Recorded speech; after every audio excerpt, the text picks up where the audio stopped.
নমস্কাৰ, মই ডক্টৰ মুনীন্দ্ৰ মেধি, মানসিক ৰোগৰ বিশেষজ্ঞ। মই মুছলপুৰ ডক্টৰ ৰবি বৰুৱা চিভিল হস্পিটেলত কৰ্মৰত হৈ আছোঁ আৰু আমাৰ জিলা মানসিক স্বাস্থ্য আঁচনিৰ অধীনত আমি চিভিল হস্পিটেলত OPD কৰাৰ উপৰিও আমি ঠায়ে ঠায়ে কমিউনিটিত বা অন্য যিখিনি আমাৰ CHC PHC আদি থাকে সেইবিলাকত আমি মাজে মাজে TI কেম্প কৰোঁ, য'ত আমি মানসিক ৰোগীখিনি বিশেষকৈ আমাৰ চিজোফ্ৰেনিয়া আৰু মৃগী বেমাৰ যিখিনি থাকে আমাৰ সেইখিনিৰ কাৰণে আমি চিকিৎসা আগবঢ়াওঁ। আমি বিনামূলীয়া দৰৱো আগবঢ়াওঁ আৰু আজি আমি গুণমালা ফাউণ্ডেশ্যনৰ লগত সহযোগত নতুনকৈ আজিৰ পৰা ইয়াতে আমি এই কেম্পটো আৰম্ভ কৰিছোঁ। মাহত এবাৰকৈ দ্বিতীয় শুক্ৰবাৰে ইয়াতে যিখিনি ৰোগী আছে বাক্সা গড়েৰ তামুলপুৰ জিলাৰ গড়েশ্বৰ অঞ্চলৰ সেইখিনি ইয়াতে আহি চিকিৎসা ল'ব পাৰিব। আচলতে আমাৰ এতিয়াও বহুত ৰোগী এনেকৈ চিকিৎসা ক'ত উপলব্ধ বা বেমাৰীখিনি চিনিও নাপায়, চিকিৎসা ক'ত কৰিব লাগে বা বেমাৰীখিনি যে দেখুৱাব লাগে বহুতে তেনেকৈ বুজি নাপায়। গতিকে তেনেকৈ বহুত ৰোগী আচলতে বিনা চিকিৎসাই ভুগি আছে। গতিকে সেই ৰোগীসকলৰ কথা চিন্তা কৰি আমি এনেকৈ আমাৰ DMHPৰ আণ্ডাৰত এই কেম্পবিলাক কৰি আছোঁ আৰু ৰাইজে ইয়াতে সহযোগ কৰিলে খুব ভাল কথা হ'ব বুলি ভাবোঁ।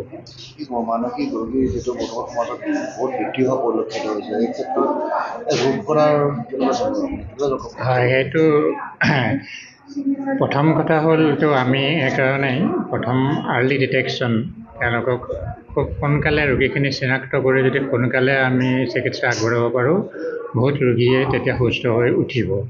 আৰু ৰোধ কৰাৰ ক্ষেত্ৰত এতিয়া আমাৰ যিটো মেণ্টেল হেল্থৰ এৱাৰনেছ কেম্প আমি কিছুমান কৰোঁ, জানিবলগীয়া কথাবিলাক আমি কওঁ, সেইবিলাকৰো কথা আছে। আমি কেৱল যে দৰৱ দিয়ে চিকিৎসা কৰোঁ তেনেকুৱা নহয়, আমি কাউন্সেলিঙো কৰোঁ, সেইকাৰণে এৱাৰনেছ কৰোঁ। তেনেকৈ নিশ্চয় আমি ভাবোঁ এইবিলাক কৰি থকাৰ ফলত বৰ্তমানো এতিয়া আমাৰ বহুত পিছ পৰি আছে মানসিক ৰোগৰ চিকিৎসাটো। মানুহৰ অজ্ঞতাৰ কাৰণে হওক বা ষ্টিগমা এণ্ড ডিছক্ৰিমিনেশ্যন বুলি কওঁ, বহুতে এইটো মানে আগবাঢ়ি আহিবও নোখোজে জানি শুনিও। সেইবিলাক কথা আমি আঁতৰ কৰিব লাগিব, তেতিয়াহ'লে হয়তো আমি ৰোধ কৰাৰ ক্ষেত্ৰত। আজি আমাৰ গুণমালা ফাউণ্ডেশ্যন আৰু DMHP ডিষ্ট্ৰিক্ট মেণ্টেল হেল্থ প্ৰগ্ৰামৰ সহায়ৰ জৰিয়তে আমি মেণ্টেল হেল্থ কেম্প স্থানীয়ভাৱে আজি অফিচিয়েলি আমি ষ্টাৰ্ট কৰিছোঁ আৰু আমাৰ প্ৰত্যেক মাহৰ দ্বিতীয় শুক্ৰবাৰে এই কেম্প চলি থাকিব আজিৰ পৰা।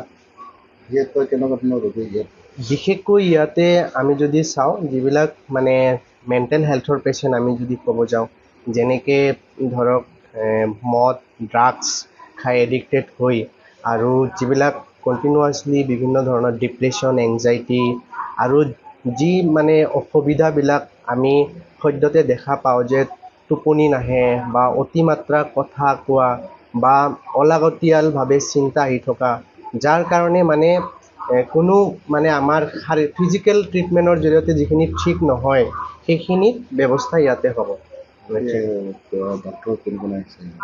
আজি আমাৰ DMHPৰ পৰা মানে ডিষ্ট্ৰিক্ট মেণ্টেল হেল্থ প্ৰগ্ৰামৰ জৰিয়তে তেখেত আমাৰ ডক্টৰ মুনীন মেধি ডাঙৰীয়া তেখেত আহিছে, চাইকেট্ৰিষ্ট, আৰু তাৰ লগতে চাইকেট্ৰিক ছ'চিয়েল ৱৰ্কৰ পৰা বাইদেউ এজনী আহিছে কাউন্সেলিঙৰ কাৰণে, আৰু আমাৰ গুণমালা ফাউণ্ডেশ্যনৰ যিখিনি টীম আছে তেখেতসকলৰ জৰিয়তে কেম্পখিনি চলোৱা হৈছে।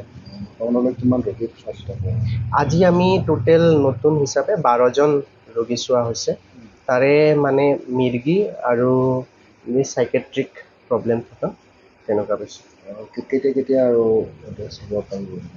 আমাৰ ইয়াতে প্ৰত্যেক মাহৰ 2 নম্বৰ শুক্ৰবাৰে, ইংৰাজী মাহৰ 2 নম্বৰ শুক্ৰবাৰে এই কেম্প চলি থাকিব আৰু সেই দিনাখনে আমাৰ যিখিনি মেডিচিনৰ ছাপোৰ্ট আৰু যিখিনি হেল্থ চেকআপ সেই দিনতে কৰা হ'ব। আৰু বাকী আমাৰ মানে এই কেম্পৰ লগত সংগতি ৰাখি আমাৰ যিটো কাউন্সেলিং আৰু থেৰাপি চেণ্টাৰ সেইটো ৰেগুলাৰ কৰা হ'ব।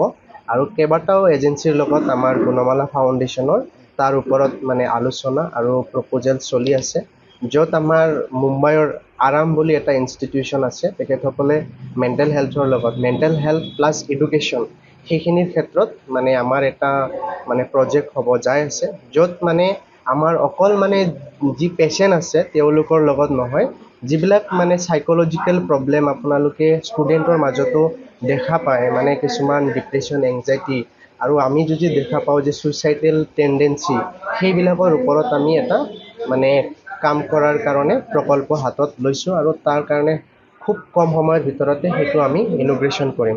এইসকল ৰোগীক মানে ধৰক পেৰেণ্টছবিলাকে কেনেকুৱা ধৰণৰ সাৱধানতা অৱলম্বন কৰিব লাগে কি হয়, মানে আচলতে সেই ৰোগী মানে যেতিয়া মানে এই বেমাৰৰ লক্ষণবিলাক দেখা দিয়ে, আচলতে কি হয়, মানে বেমাৰীজনে নিজে হয়তো গম নাপায় বা অনুভৱ নকৰে, কিন্তু কাষৰ এটেণ্ডেঞ্চ বা ওচৰ চুবুৰীয়াই যদি দেখা পায় যে মানুহজন অলপ অস্বাভাৱিক ব্যৱহাৰ কৰি আছে বা অসামাজিক ব্যৱহাৰ কৰি আছে, তেনেহ'লে এই ৰোগীৰ চিকিৎসা কৰিব লাগে।